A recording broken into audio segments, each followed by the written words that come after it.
หลักโดยเพราะว่าบ่หือมันได้เงียบเงาหือต่อเนื่องไปเลยนะ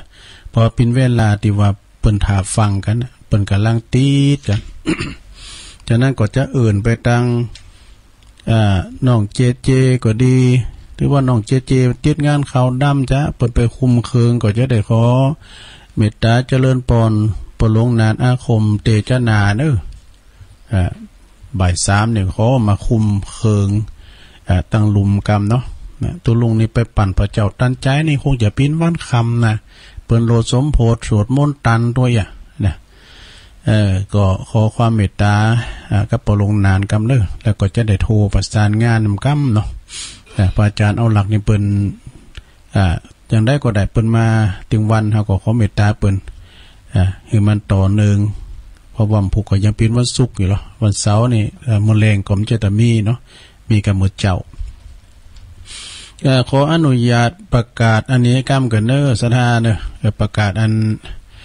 โทนสายมันเจ้านี่มันได้โทรสักกรรมมันเวลาหมดได้ก่อนเนาะเจ้านี่เนอที่เพิ่นโทรมาก็มี21สายกันนะน้องเบลเนาะโทรมาสายแหลกจอมยุทธ2แผ่นดินก็น้องกบเปิ้นน้องเบลตัวยายพรหล่องวัวแดง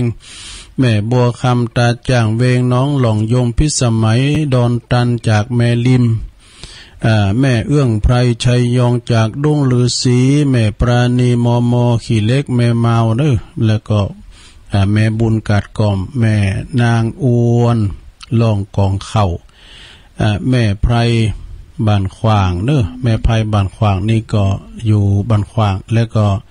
แม่จันเลื่อนใสแม่แดงรัตนาดอกตะล่อมแม่ฟองคำติ๊บแก้วบ้านป่าไผ่บ่อทองป่อบุญศรียานะแม่อายบุญเนอแล้วก็แม่สุกแก้วศรีลาพรสมณเณรเอาหลักปัญญนนานเฮาแม่จันทิพย์เกตกาลามนะแล้วก็มีอาจารย์นิพนธ์นี่เปิ้นอยู่วัดพระธาตุดอยสะเก็ดแม่ศรีธรบ้านวาบุน้องบัวชัยปราการแล้วก็แม่น้อยกาดนัดมาพินสุดท้ายเจ้านี่นะขอบคุณเด้อกูเสียงกูสายที่เปิ้นโทรมาหมดเจ้าแต่โทนสายมันเต้นจะกำก็เลยว่าเอามาโทนให้ตอนแรงนะอันนี้ก็กำเดียวก็จะได้โทนต่อเพราะว่าพระอาจารย์เอาหลักมากำลังได้4สายเนาะ4สายกำเดียวก็จะได้นิมนต์พระอาจารย์ต่อทำเด้อบุญก็เฮาปวดสายหนักให้หน่อยเนาะก็เดี๋ยวนิมนต์ท่านพระอาจารย์ต่อเลยเนาะเอา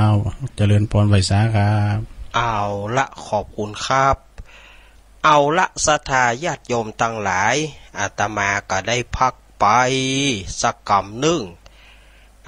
มาแล้วเนอะต่อไปนี้ก็มาต่อกันอนุโมทนาเนอะญาติโยมโทรมาตะกี้สายตะกี้มันบัดตอนเวลามันจะหมดอาตมาต้องปิดเครื่องอาตมาขอสุมาก็เดี๋ยวรอบ2นี่เฮ้ยโยมที่โทรตะกี้นะโยมตึงหูหรอโทรสายสุดท้ายที่โทรบาติดกำเดียวรอบ2โยมโทรขึ้นมาจั่วหัวเลย โยมโทรมาจั่วหัวเลยเนาะสถาญาติโยมเอาละวันนี้อาตมาจะได้น้อมนำพระธรรมเทศนาเป็นธรรมวัดปืนบ้านปืนเมืองเป็นธรรมในเรื่องอาตมาจะได้นำเอาธรรมปืนเมืองในเรื่องหลานตีลุงเอามาเทศมาเล่าให้ศรัทธาญาติโยมความจริงอาตมาก็เทศไปหลายเตื้อละทำเรื่องหลานตีลุงนี่แต่ว่าบางท่านบางสถานีบางท่านศรัทธาญาติโยมบางท่านบางคนก็บ่ได้ยินคำเตื้อแต่บางท่านที่เปิ่นเคยได้ยินแล้วก็มีบางท่านก็บ่ได้ยินคำเตื้ออาตมาก็เอาปิกมาเทศมาเล่าแถมเตื้อหนึ่งเนาะทำเรื่องหลานตีลุงมันจะเป็นฉันใดนั้นเฮ้ยญาติโยมถ้าฟังก่อนแล้วเมื่ออาตมาเล่าจบญาติโยมจะเข้าใจว่าเพราะอันอย่างหลานมันถึงตีลุงมันจะมีในธรรมผูกนี้อนุโมทนากับศรัทธาญาติโยมที่ฟังธรรมในวันนี้เนอะอาตมาเอามาสรับซับเปลี่ยนกัน วันพุกอาตมาก็จะต่อทำมหาจัดแถมแล้วก็เอาทำเรื่องอื่นเข้ามาต่อกันสถาญาติโยมอาตมาจะนำเอาทำปืนเมืองมาเล่าต่อกันไปช่วงเนาะสถาเพื่อว่าสถาญาติโยมจะฟังทำผูกเดียวมันจะบ่ได้เครียดญาติโยมจะได้มีโอกาสฟังกันหลายอรรถรสเนาะเอาละสถาญาติโยมตอนนี้ก็ได้เวลาอาตมาก็จะเต้ไปสักหน่อยแล้วก็อาตมาก็จะได้เล่าให้ฟังว่าทำเรื่องลานตีลุงนี่มันมีความเป็นมาเป็นไปจะใดญาติโยมโอท่าดาฟังก่อนเนาะ นะโมตัสสะภะคะวะโตอะระหะโตสัมมาสัมพุทธัสสะเอวัมเมสุตังเอกังสัมมายังภะคะวะสาวัตถิยังวิหารติเจตวัตเน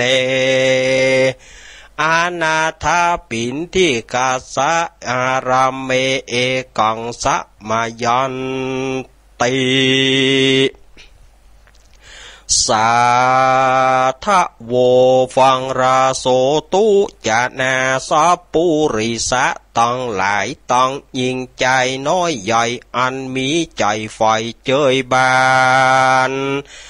ได้เฮือตานเข้าน้ำวัตถุพร่ำตามมีสินดวงดี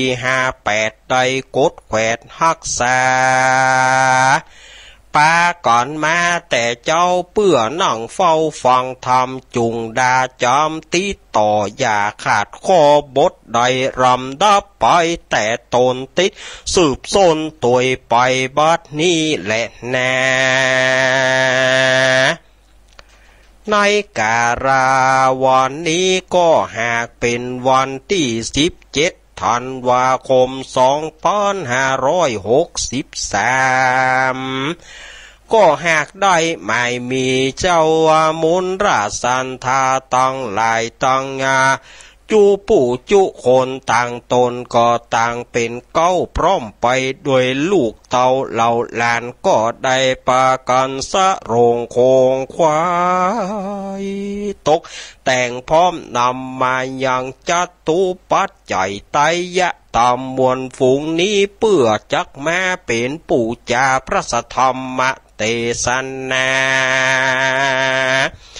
นิมนต์อาตมาภาพมาเตสนาธรรมบัดนี้เปื่อจักอุทิศนาบุญส่วนกุศลมวลฝูงนี้ไปหาปิตามันดาพ่อแม่ต้องเท่าแก่สัมปันตะวงศาญาติกาญาติมิตรพี่น้องที่ได้ร่วงรับดับขันไปขอภาระนาบุญส่วนกุศลมวลฝูงนี้จงไปรอดไปเถิงเฮือเขาเจ้าตังหลายได้ฮับของกินของทานได้กินได้บริโภคแล้วก็ขอเอาจิต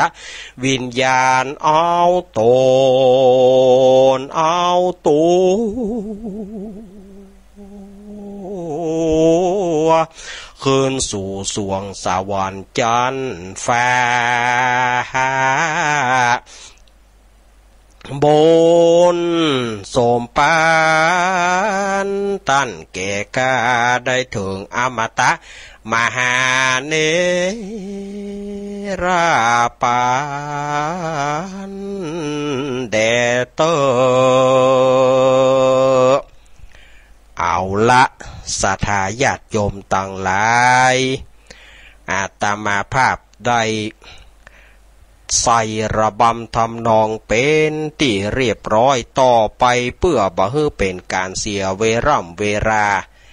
อาตมาก็จะมาเล่าให้ศรัทธาญาติโยมได้ฟังกันและเนอว่าทำเรื่องหลานตีลุงเนี่ยมีความเป็นมาเป็นไปจะได้เพราะจะได้หลานมันไปตีลุงเพื่อหยังญาติโยมฟังตามนี้เนอ ในสมัยที่พระสัมมาสัมพุทธเจ้าของเฮานั้นเปิ้นประทับอยู่ที่พระวิหารเชตวันณอารามในกรุงสาวัตถีเปิ้นก็ได้อู้ถึงภิกษุ2 รูปเปิ้นได้อู้ถึงภิกษุ2 รูปก็คือตู้เจ้า2 ตนบ้านเฮาก็ฮ้องว่าตู้เจ้า2 ตนตนลุงตนหนึ่งเป็นลุงตนหนึ่งเป็นหลานตนเป็นลุงนั่นเปิ้นบวชมาเมินแล้วเปิ้นเป็กตู้เจ้ามาเมินแล้วเปิ้นก็ได้ปฏิบัติธรรมกรรมฐานจนได้สำเร็จเป็นพระอรหันต์ตนลุงนี่นะได้สำเร็จเป็นพระอรหันต์ส่วนว่าตู้เจ้าผู้เป็นหลานนั้นยังบ่ได้สำเร็จเตื้อเป็นตู้เจ้าปุถุชนธรรมดาแต่ก็อยู่ที่วัดเชตวันนั่นนะมีอยู่ที่วัดเชตวันนั่นนะตู้เจ้าหนุ่มตู้เจ้าหลานนะก็จะอุปถัมภ์อุปถากบอกว่าน้ำฉันน้ำใจเข้าน้ำจังหันมือเจ้ามือเพนพัดวีเฮ่อซักผ้าซักหัวเฮ่อตู้เจ้าลุงปฏิบัติปัดปู่ตู้เจ้าลุงตู้เจ้าลุงก็สบายอกสบายใจที่มีตู้เจ้าหลานเนี่ยมาอยู่มาบวชอยู่ตัวแล้วก็มาอุปถัมภ์อุปถากตู้เจ้าลุงก็สบายใจน้อยแล้วก็มีอยู่ครั้งหนึ่งตู้เจ้าหลานเนี่ยไปได้รับผ้าจากโยมเปิ้นว่าผ้าลากาแปงนี่เนาะเปิ้นฮ้องว่าผ้าแปงก้าก็คือว่าผ้าลากาแปงจะเป็นผ้าจีวรหรือว่าผ้าอย่างอาตมาก็บอกฮู้ได้แต่เปิ้นบอกว่าเป็นผ้าที่มีราคาแปงเปิ้นไปได้ผ้ามา2 ผืนโยมเปิ้นถวายมา2 ผืนถ้าน่าจะเป็นจีวรมากกว่าเนาะน่าจะเป็นจีวรหรือว่าผ้าลังกาเฮานี่นะเปิ้นถวายมา2 ผืนทีนี้ตู้เจ้าหลานก็ว่าผ้านี่ราคามันแพงมันผสมเปิงกวนกับเฮาควรจะเอาไปถวายตู้ลุงเขาจะเอาไปถวายตู้ลุงดีกว่าว่าตู้เจ้าตัวนี้ก็เลยนำเอาผ้า2 ผืนเนี่ยไปถวายตู้ลุงตู้ลุงที่เปิ้นสำเร็จอรหันต์นั่นนะเข้าไปถึงก็ไหว้สาตู้ลุงเป็นเจ้าเหรอว่าได้ตู้บาเดียวนี่นะโยมเปิ้นถวายผ้ามันมา2 ผืนแต่ว่าผ้า2 ผืนเนี่ยมันเป็นผ้าที่มันแปลงเป็นผ้าราคาแปลงผมจะนุ่งมันก็บ่เปิงผมจะเอามาถวายตู้ลุงขอนิมนต์ตู้ลุงรับผ้าผมกำเตอะยามนั้นตู้ลุงของเขานั่นก็ตู้ลุงนั่นน่ะตู้ลุงที่สำเร็จอรหันต์ก็บอกว่าตู้เฮ้ยผ้านี้มันบ่สมควรแก่ตู้ลุงบ่นุ่งตู้ลุงบ่รับตู้เอาไปถวายตู้เจ้าตนอื่นบ่ต้องเอามาถวายตู้ลุง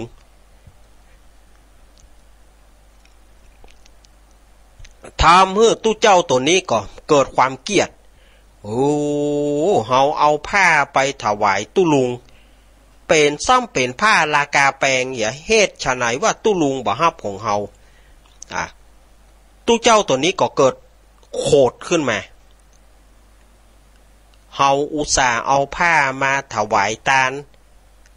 เป็นผ้าลากาแปงเหี่ยหูอย่าอี้เฮาเอานุ่งเหี่ยตึงดีเฮาก็ว่าอินดูตู้ลุงเป็นห่วงตู้ลุงการเอาผ้าลากาแปงมาถวายซ้ำบ่ฮับตู้เจ้าตัวนี้ก็เผลอโคตรแต่บ่ออกปากนะโคตรในขณะที่โคตรตัวก็เอาพัดมาวีเฮอตู้ลุงตัว เอาผ้ามาเอาพัดมาวีเฮอตู้ลุงแล้วก็โคตรในใจจมในใจแต่ตู้ลุงเปิ้นหูละเพราะว่าเปิ้นสำเร็จอรหันต์ตู้ลุงก็ว่าอย่างมัน ว่าอย่างปล่อยมันจมในใจไปตู้เจ้าตัวนี้ก็เลยวีให้ตู้ลุงไปตัวก็เกลียดไปตัวบ่เป็นยังเมื่อเปิ้นบ่ฮับผ้าของเฮาก็เดี๋ยวเฮาจะซิกละก็เดี๋ยวจะไปหาข้าวตอกดอกไม้จะซิกวันเนี้ยโหเป็นไปได้ใดอะตุโอ้ยก็เปิ้นบ่ฮับก็เอามาเพ่ก็ได้รู้เอามาให้อาตมาก็ได้รู้น้ออาตมาตึงฮับหมดอะ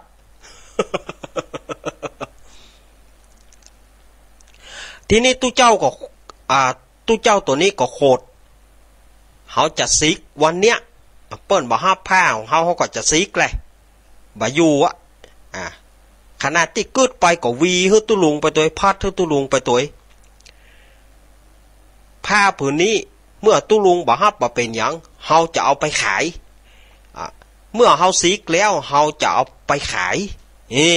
บัดนี้เขาซิกแล้วเขาก็เป็นนานโน่ตุนี่กึดขนาดแต่ตุได้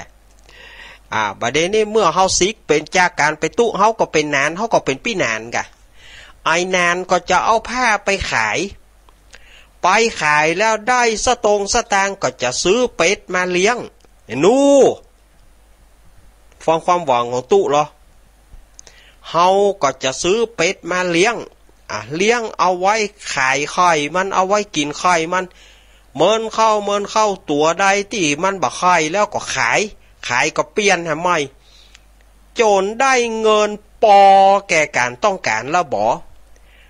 ไอ้แนนก็จะเอาจะเอาเงินส่วนไปซื้อเพชรซื้อพลอยจากกาเพชรกาพลอยดูฟังเหรอสถายญาติโยมฟังกำเหรอฟังกำกึดของตู้เหรอไอ้แนนจะไปกาเพชรกาพลอยเมื่อได้เงินได้ทองตามที่ต้องการแล้วเมื่อได้หลายล้านแล้วไอ้แนนก็จะแปลงบ้านใหม่นอโอ้ไอ้แนนจะเอามาแปลงบ้านใหม่เมื่อแปลงบ้านใหม่แล้วก็จะซื้องัวกุ้งล้อกันเมื่อไอ้แนนได้แปลงบ้านแปลงจองแล้วจะซื้อให้ที่เงินยังมีอยู่ซื้อให้ซื้อแน่แล้วก็จะซื้องัวกุ้งล้อกันแล้วก็ไอ้แนนก็จะหาแม่หญิงที่ถูกใจก็จะแต่งงานลูโตอย่าอ่านลำเหลือตุวาดหวังไปขนาดนั้นกะตุไอ้แนนก็จะแต่งงานจะเอาลูกเอาเมียจะเอาสาวงามลูวานทีนี้ไอ้อย่างเขาก็มีละสมัยนั้นมันมีรถตลอดได้ล้อใหม่อย่างกันล้อใหม่นี่สมัยก่อนเนาะถ้าไผมีล้อใหม่นี่นะปอดถ้าเอาโชว์เสียงมันเนาะลงเสียงมันม่วนนะล้อใหม่นะ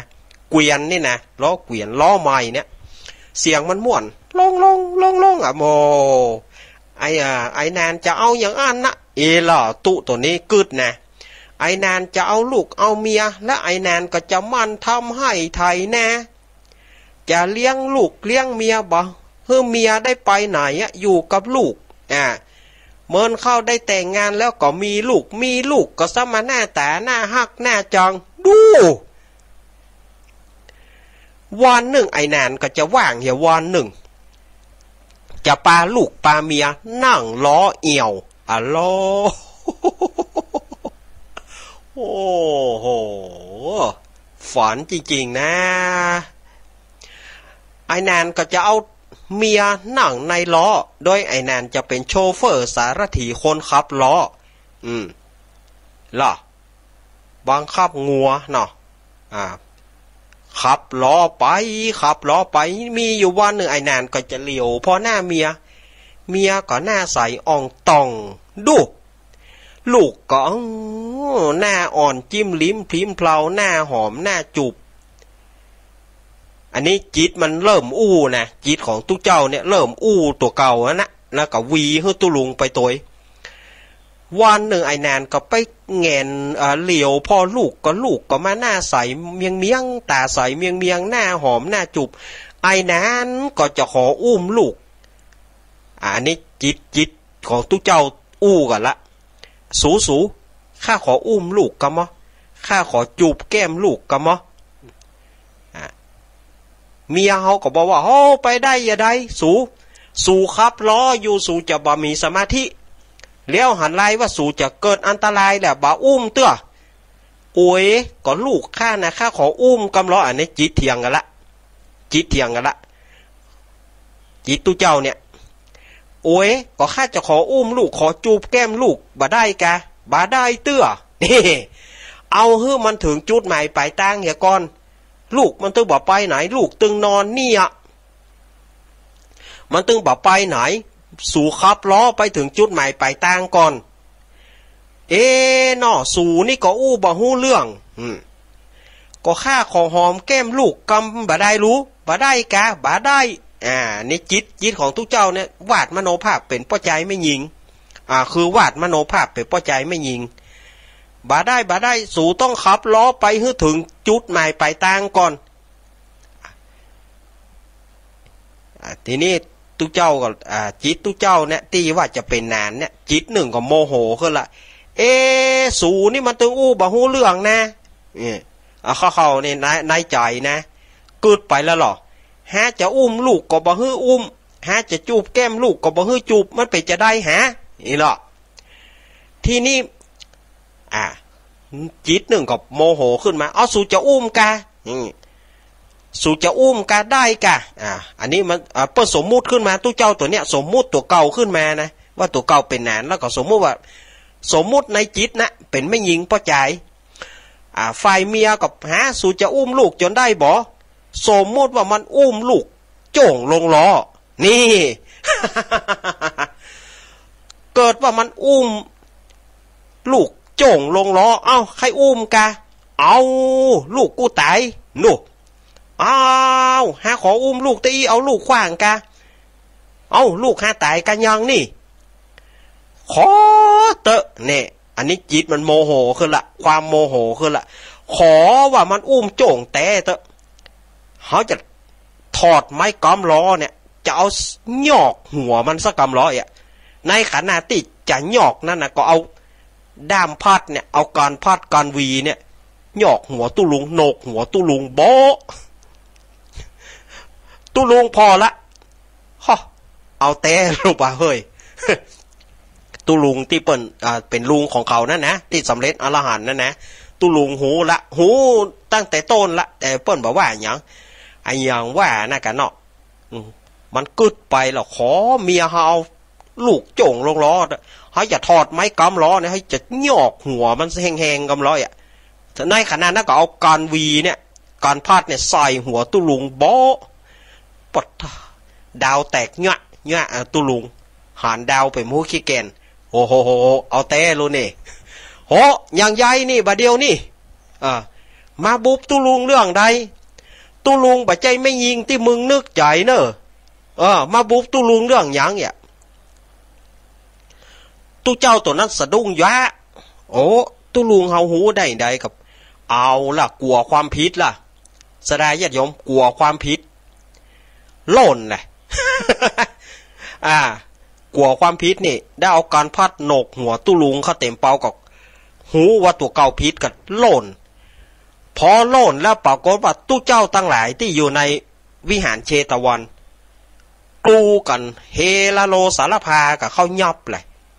เฮลาโลสารพาเข้ายับตู้เจ้าตัวนั้นติ้วปีกติ้วหางติ้วบะลองตองแต่งเข้าไปเฝ้าพุทธเจ้าพระพุทธเจ้าถามว่าภิกษุตั้งหลายเธอเขาหามอย่างมานี่เป็นบะลองตองแต่งหามตู้เจ้าตัวนี้มาพระเจ้าค่ะหามมาเรื่องใดจะเอามาเฝ้าพระพุทธองค์พ่อหยังตู้เจ้าตัวนี้ใช้การพัดตีหัวตู้ลุงซึ่งเป็นลุงของตัวเก่าตู้เจ้าตัวนี้ทำบาปกรรมนักละได้ทำกับลุงของตัวเก่าแล้วทำท่าจะแล้วโล่นหนีหมู่ผมเขาก็เลยหามมาเฝ้าพระองค์พระเจ้าค่ะ พระพุทธเจ้าเปิ้นก็เลยถามว่าดูก่อนภิกษุเธอได้บุบหัวตู้ลุงของเธอแต้กะอันจริงพระเจ้าค่ะเพราะเหตุไหนเล่าเธอถึงได้มาบุบลุงของเธอลุงของเธอไปเนี่ยอย่างฮื้อตู้เจ้าตัวนี้ก็เล่าให้ฟังตั้งแต่ต้นจนจบว่าข้าพระองค์น้อยใจว่าตู้ลุงบ่ฮับผ้าที่โยมมาถวายไปผ้าลากาแปลงบ่ฮับแล้วผมก็เลยกึดไปโน่นกึดนี่กึดจนถึงไปเป็นคารวาสกึดถึงจะปาลูกปาเมียเอี่ยวเมื่อกึดถึงปาลูกปาเมียเอี่ยวแล้วก็ขอหอมแก้มลูกเนี่ยแต่เมียบ่ฮื้อเมียกับเอาลูกโจ่งลงล้อผมก็เลยว่าถ้ามันเป็นอย่างนั้นผมจะถอดไม้กำเนี่ยหยอกเข้าหัวมันในขณะที่หยอกกับมือที่กำพัดอยู่เนี่ยก็ไปโหนกหัวตุ้ลุงเขาเต็มเป่า เรื่องก็มีแค่นี้แหละพระเจ้าค่ะพระพุทธเจ้าก็เลยเทศนาธรรมให้ตุเจ้าตัวนี้เข้าใจเธอฟังโจรได้สำเร็จอรหันต์ไว้ตุเจ้าตัวนี้นะในที่สุดก็สำเร็จเป็นพระอรหันต์รูปหนึ่งเหมือนกันศรัทธาญาติโยมพอมาถึงต้นนี้ทำมันจบสื่อนี่มันไปทำก้อมมันเป็นทำก้อมทำแบบเย้ามันก็มาจบสื่อนี่ศรัทธาญาติโยมตั้งหลายที่ได้ฟังธรรมแล้ว อันพ่องที่เปิ้นได้ฟังแล้วเปิ้นก็ธรรมดาแต่ที่เปิ้นบ่เคยฟังเปิ้นก็อย่าให้หัวเป็นอย่างอี้เนี่ยความคิดของตู้นะเปิ้นบ่ฮับก็เอามาฮื้อผมเพกานอกผมยังมีหนี้อยู่รู้เปิ้นบ่ฮับเอามาเพผมถึงเอาหมดอะ ขี้หลบ เนาะศรัทธาญาติโยมขอให้ท่านทั้งหลายนั้นได้ฟังธรรมนี่แล้วกรรมใดที่เป็นกรรมอันดีขอให้ท่านได้เอาไปประพฤติปฏิบัติสืบลูกสืบหลานต่อไปอันใดที่มันบดีศรัทธาญาติโยมก็บ่ต้องเอาไปขว้างหน้าปัดเอาขว้างอย่าบนหลังหน้าปัดวิทยุฮะเอาขว้างญาติโยมบ่มีที่ขว้างเอามาคืนให้อาตมาเพอันใดที่มันบดีอาตมาจะเอาไป อันใดที่มันดีก็เอาไปเก็บไว้สืบลูกสืบหลานศรัทธาญาติโยมเนี่ยเปิ้นก็สอนให้รู้ว่าควรจะพิจารณาอย่าก่อนเหตุไหนเปิ้นบ่ฮับก็ตู้เจ้าปะเลิกปะเตยยังในเมื่อตู้ลุงตัวเก่าบ่ฮับก็ตัวเก่าก็ไปถวายที่ไหนก็ได้รู้มีที่ถวายก็มาถวายอาตมาอาตมาถึงเอาอย่าว่านั่นนะเปิ้นบ่ฮับก็เอาไปถวายที่อื่นตึงมีปะเลิกปะเตอควรดีพิจารณาไว้เหตุไหนเปิ้นบ่ฮับเนาะทำเรื่องยากทำเรื่องง่ายให้เป็นเรื่องยากในศรัทธาญาติโยมในที่สุดก็กึดไปกึดมากึดเพจจะซิกปุ๊กึดถึงจะเป็นไอ้นานปุ่นเมื่อเป็นนานแล้วกึดไปเลยเถิดนะเอาค้อนหยอกเอาหัวตุลุงโบเนี่ยศรัทธาญาติโยมเนี่ยศรัทธาญาติโยมเขาจะว่าเนาะพอไปเจอพระพุทธเจ้าพอไปเข้าเฝ้าพุทธเจ้าเตะสำเร็จอรหันต์อยู่ตู้เจ้าตัวนี้เนี่ยก็อยู่ในวัดเชตวันเนี่ยเนาะเอาละศรัทธาญาติโยมอาตมาเล่าทำไปก็พอสมควรแก่การเวลาอาตมาก็ขอย้างตะอีเพราะว่าทำมันจบสื่อนี่พอดีเนาะ นิติตังขีญาสองวันนาวิเศษจาห้องเหตุธรรมเตสนาเรื่องหลานตีลุงก็บางโกมสมเรศเดสาตุมันบ่ยาวลูก มันบ่ยาวเนาะศรัทธาญาติโยมทำผูกนี้ทำก้อมเรื่องหลานตีลุงจบไปแล้วเด้อก็ญาติโยมก็ไปลืมงานวัดอาตมาเนาะอาจจะไปลืมศรัทธาญาติโยมก็ไปห่วมกินห่วมตานกันไผจะไปห่วมกินห่วมตานเวลาใดก็ได้เพราะว่าเปิ้นมีการสืบโหราจตาตัวเนาะจากยกชัดพระธาตุเจดีย์พระธาตุเจดีย์พบโชคทวีสีสันเหมืองเนี่ยชื่อเปิ้นงามนะพระธาตุเจดีย์พบโชคทวีสีสันเหมืองศรัทธาญาติโยมก็ ไปลืมเนอไปห่วมกินห่วมตานกันเนาะเอาละ4:36 นาทีอาตมาจะเปิดสายแล้วเด้อ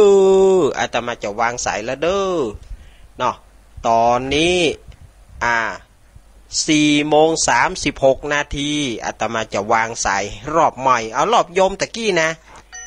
โยมตะกี้ที่บัตานตะกี้เอาโทรเข้ามาอาตมาเปิดโอกาสให้เอาหรือว่าใครจะโทรมา0892140135เอาอย่างมีค่าข้อความ อย่างมีค่าข้อความนี่ธรรมโมสั่งคังเนี่ยเตอะสายแรกจากตังได้เนาะลองฮับส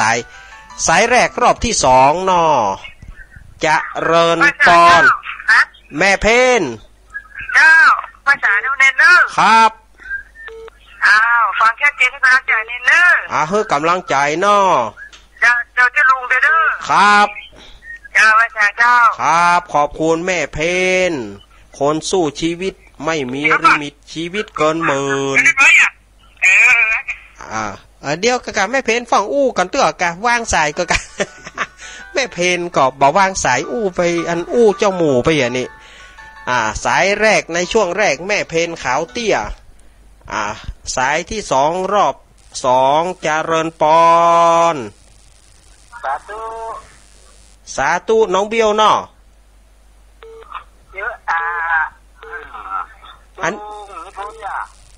อันนี้จากที่ไหนจากวัดพระธาตุดอยสะเกษ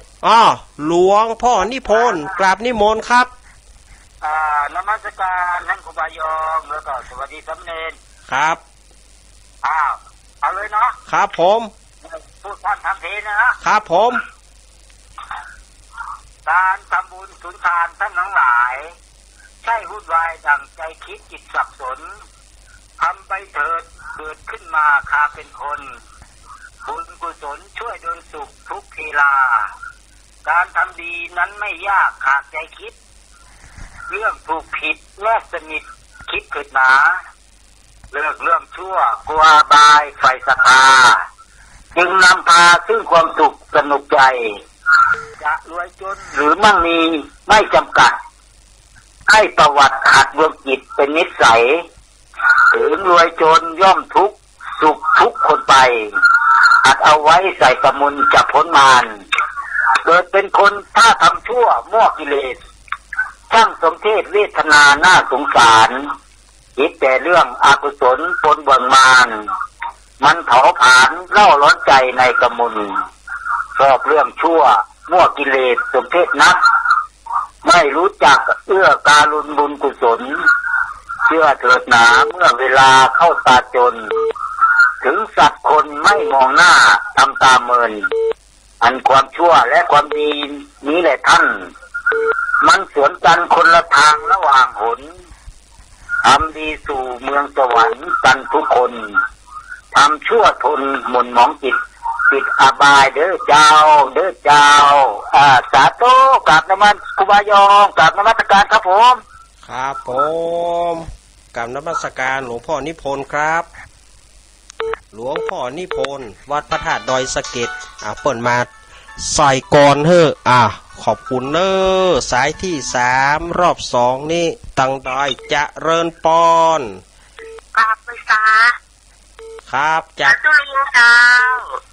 จากตังดอยเนี่ยครับน้องโททำมานี่สุดยอดเลยจ้ะมีการปรุงแต่งจิตไปเลยเนาะน่ากะจินตนาการไปอะกะสุดท้ายก็ลงดีเนี่ยการปรุงแต่งจิตมันดีนะเจ้าน้องมาฟังมันก็ไปเนาะทำโทรถึงคนอื่นนะจ๊ะเนาะโยมพรลุดไปเหเนอลุดไปเหนะเนี่ยจิตเฮามันแต่งปรุงจิตไปเนาะจะเริญปอนไหวสาครับผมจากกระปีนี่ตู้ก็ลุงยองตัวพี่หนานปึ้งเนาะครับว่าไปเลยพี่หนานว่าเอาไก่ผู้เหลียงลูกประจางมา ดวงดีเพราะเขาตุ้นลงจนอายไปเนี่ยโอ้ยไปว่าอันนะอายทุกบทนะโอ้แม่นขนาดใช่กว่าโอ้นึ่งไม่ต้องดูแท้เนี่ยโอ้ตั้งฟังมานี่โอ้ถึงใจดีขนาดเนอะเต็มอกเต็มใจขนาดอะครับอย่างนี้กะบรรยายได้ถึงใจพระเดชพระคุณพ่อสักวันก็จะไปแก้วไงนี่ได้รอมันจับดีๆก็จะเอาคนก็ขึ้นรถไปแก้วไงนี่ครับผมได้ค่ะพี่แหนนได้เลยเอาละมารบกวนพี่แหนนการไอ้เนียนนะไอ้เนียนผู้เฒ่าผู้แก่ต่อไปแหมเลิกจ้าทุกวันเตะไอ้เนียนเนอะสาธุน่ะเปิ้นอยู่สารปีเนาะสุมาเนอะพี่แหนนวางสายเฮ้ก้ามสุมาเตอะขอบคุณสายอื่นจะเข้าถ้าเขาโกดขวางก็คือไปหมดอะ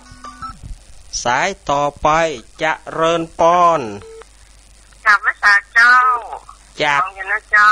จากตั้งได้จากบ้านแม่ย้อยอำเภอสันทรายแม่ย้อยแม่สมพัฒน์เนาะเจ้าแม่ดีเสียงกระม่วนนะคะอาจารย์แม่สมพัฒน์ใจดีเจ้าหน้ากาเนาะเจ้าครับชัดเจนดีการคำกรของหลวงพ่ออันนี้สมบูรณ์พ่อนิพนธ์วันนี้หลวงพ่อมานิไฮเซฟเนอะวันนี้น่ะเจ้า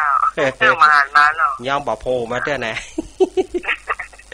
จะได้จำใจนะเจ้าครับจำผิวโมเจ้าขอบคุณแม่สมพัฒน์เนอะเจ้าจำผิวโมเดี๋ยวนี้สุมาเนอะแม่สมพัฒน์บางสายคำสุมาเนอะขอสุมาอภัยเมตตากรุณามุทิตาอุเบกขาเจริญปอนเจริญปอนติละเนอโอ้ติดแล้วเอาจับตั้งได้มัสการเจ้าว่าจะด้อยสะดุ้งเนี่ยสะดุ้งเนี่ยขวนมาให้หนีดีมาให้หนีดีมาขวนมาเพียงกำลังเอาโทรศัพท์วางว่ามันถ้าอย่าบัดติดเลยเนาะเขาไปฟังจากติดแล้วจากวิทยุว่าถ้าอย่าบัดติดถ้ามันใช้สายเฮาเตยเนี่ยอย่างโทรศัพท์ที่หนูแม่นแล้วอ่ะสะดุ้งนี่เนาะโยมพี่พิสมัยประกาศงานให้แล้วเด้อได้ยินแล้วเนาะขอบคุณนักเจ้าขอบคุณถึงตุ้งยอตัวขอบคุณถึงพระครูพี่ว่าตัวครับถ้ามีโอกาสนี่ขอเชิญตัวนี้เจ้าถ้าจะได้เนาะถ้ามันบัดติดอย่างเนาะครับถ้ามันบัดติดอย่างก็จะไปห่วมเนาะครับโอ้มาร่วมกันได้ครับมันบอกวันกันก็ดีเหมือนกันล่ะเนาะ100 บาทได้นะเอาแลกกันนะแน่กะม่วนดีเนาะดาวมาม่วนกันขอบคุณเนอะขอบคุณโยมพี่สมัยเนอะครับปีหนึ่งครั้งเดียวกับแค่เดียวอย่าลืมอย่าพลาดอย่าละโอกาสอันดีงามครับขอบคุณเนอะโยมพี่ครับโยมพี่สมัยขอขอบคุณเนอะเปิ้นก็เชิญจวนตัวศรัทธาญาติโยมไผจะมาร่วมงานของเปิ้นวันที่7 มกราคม 2564ดูโอ้เลขนิมิตหมายเหมาะเนอะจะเริญปอน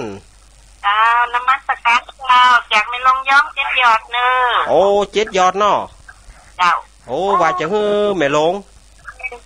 จิตเฮานี่มันตึงหล่ำตึงเลอบ่จ้ะเนาะมันอยู่หันแต่มีหึบนตัวลงแต่ก็เอามาเกิดหรอความโคตรดูเอาเขาโคตรไปแต่ปิ้นนั้นน่ะบ้านนั้นแต่ซื่อนั่นบ้านนั้นแต่ซื่อนี่ไงกะพวกเจ้าเพิ่นเถอะนั่งสมาธิอ่ะกะหน้ากะโอ้คือแก่คือว่าไปถึงมีลูก น่ะกะมันเกิดคนเดียวมันดูเกิดไปกะยาวเอามาทันเด้อย้ำคนใดเนอะฟังเนาะครับวันผูกเนาะครับผมจองเต็นเนอร์ครับผมเจ้าเจริญปนเนอมาทางไหนได้ทางนั้นสดายญาติโยมมาทางไหนเฮาก็หวดทางนั้นขอสุแม่ได้แม่ว่างซ้ายเหอะก้ามขอบคุณ0892140135โทรเข้ามาสายว่างแล้วอุ้ยอ้วนไปไหน วันนั้นอาตมาบัดได้มาเทศเมื่อคืนอุ้ยอ้วนก็ดีศรัทธาญาติโยมก็ดีโทรหากันจนว่าจ้าละวันบ่สบายกะ สบายอยู่แต่ว่าไปเทศที่สงแควเนาะสุแม่อภัยเตอเนอร์เจริญปอนไก่นี่ลูกไหนมานี่ไก่ลูกไหนมานี่มันตั้งแต่เนี่ยอดๆนี่ฮะโอ้โทรจากที่ไหนแม่จำเสียงได้ก็โทรจากที่ไหนฮะก็จำได้นะตั้งใดนี่ก็ดีๆ TikTok สั่นปูเลยสันปูเลยสิเดียสันปูเลยสิเดียเนาะเย็นนะจ๊ะไปเย็นโอ้จักกะโอ้ไม่เย็นสุมาเตอะมาแล้วไม่เย็นนี่แก้วแม่นะหนูก็นั่นน่ะกะหูแล้วแล้วยังจำมาได้เหรอก็มาเสียงเหมือนกันนักเนาะได้แล้วพี่เย็นจำได้อยู่เจ้าเจ้างานเข้ากำว่าตับเลยได้มาก็บ่ได้ไปก้าวันแต่จะไปตาลสักวันหนึ่งจะไปตาลอยู่จะไปตาลครัวอยู่เจ้าเริ่มใส่บาตรเมื่อเช้านี่แหละเนาะครับเริ่มเมื่อเช้านี่ละเจ้าครับออกวันที่22ออกวันที่22แล้วกันนี่เนอะงานนะวันที่27เด้องานปันเมืองเนี่ยวันที่27เด้อ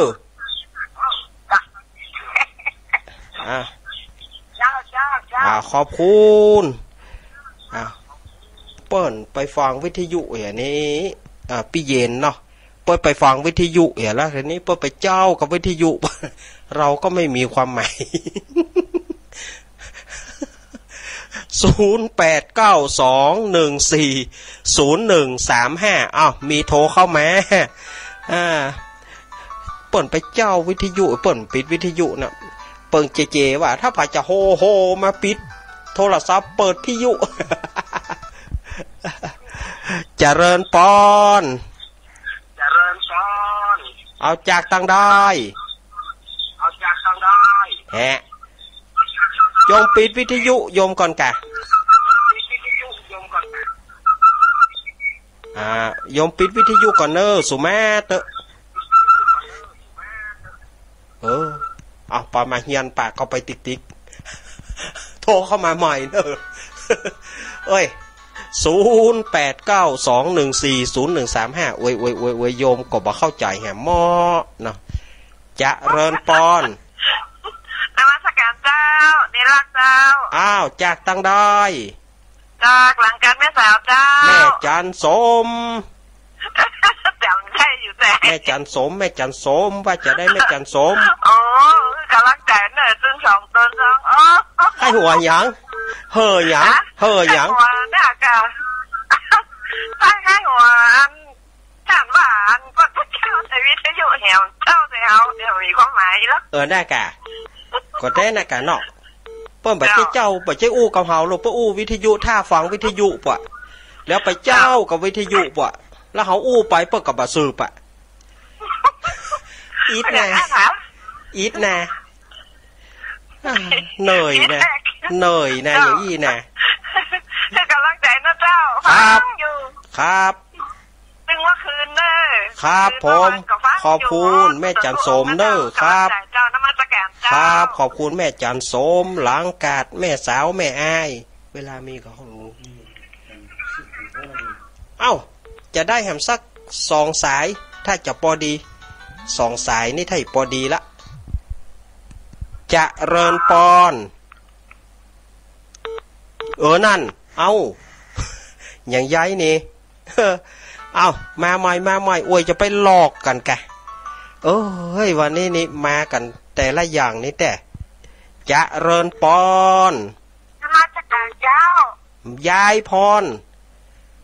น้องงัวแดงสันกำแพงเชียงใหม่นั่นแหละเจ้ายายพรมีอย่างวันนี้ว่ามาเลยยายพรนะยังฮะว่าเจ้าว่ายังก็ชวนไม่จ๋ายายเอาว่าไปเลยทำก่อนว่าอีว่าไปเลยสำรวมอีกน้อมอุทิศเมตตาแด่จัดลูกโลกา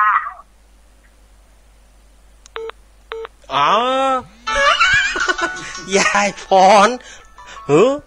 ก็บะแบดหมดก็สตางค์หมดในยายพรเฮ้ยอาตมาได้คุยเนอะเจริญพรสายสุดท้าย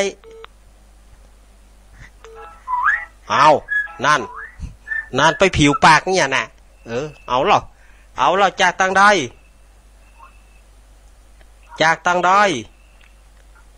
เอาสายอื่นก็แฮะโอ้ยจะเอาขึ้นเสียงสตางค์เหรอดีกะเอาเดี๋ยวกับสายน่ะก็ลู่เข้ามาเอาขอสุดท้ายแต่เอามาใหม่0892140135โอ้ยเจ้าข้าเหยเตอเจริญปอนนวัตการเจ้าแม่บัวมาเนอะแม่บัวมาอีหนอบัวมาแม่บัวมาแม่บแม่บัวบุญยังแม่เอาแค่หัวท่านมาได้ว่าพระเจ้ากำหนดพระเจ้าก็ไปวิทยุหน้ากายังแม่ว่าแค่หัวว่าจะมาโทรแล้วมันตลกดีเนาะอย่าแม่วันนี้ครับวันนี้มีหลายอย่างเนอะวันนี้นะพ่องกับผิวปากวิดอ่ะแกงแค่อย่างเนี่ยม่วนเนี่ยทำม่วนนาอันแม่มาโทรแล้วบอกม่วนไปเปิดแล้ววันนี้นะม่วนกะไปละกันเตือนนะยายพรก็อ่านก่อนลุดเสียยายพรหลุดไปเหี้ยบ่แบดหมดก็สตางค์หมดแต่กำลังใจเนี่ยท่านนะครับเอาเลี้ยวสถาญาติโยมอาตมาขอย่างไว้ตะอีเนออาตมาขอย่างไว้ตะอีเนอสายมันหมดเวลาเห็นแล้วสุมาเตอะอาตมาขอกดปิดกันเนอ